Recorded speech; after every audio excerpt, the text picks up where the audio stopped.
1-minute video editing tip. Gusto mo bang matutunan yung proper and basic speed ramping para sa mga videos mo? If you are a beginner, maybe this video is for you. Let's go! Okay, now ito yung video natin para sa ating speed ramping.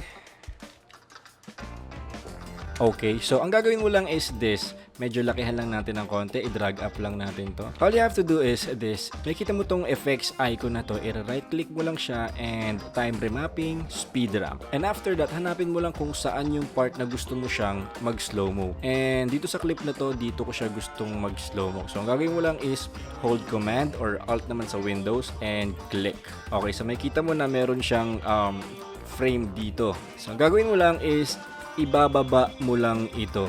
So in my case, na-shoot to ng 120 kaya pwede ko siyang isagad at least 40 or 30 pero 40 na lang para safe. And after that, i-click mo lang to tapos i-drag mo to right para hindi masyadong mabilis or abrupt yung pagkapunta niya sa slow-mo.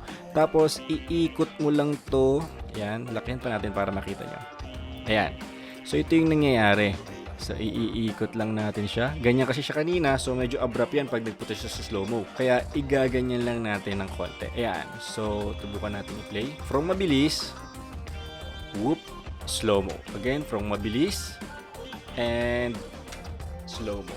Tapos, kung saan mo siya gustong matapos, halimbawa ako dito gusto ko lang din, and hold mo lang ulit yung alt, and click. Tapos, i-drag mo lang ulit papunta dito sa right.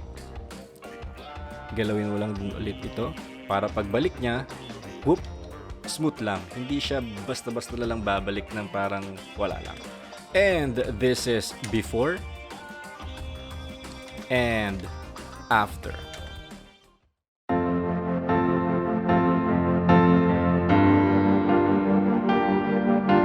And yes, that's my 1-minute video editing tip. Follow for more and subscribe.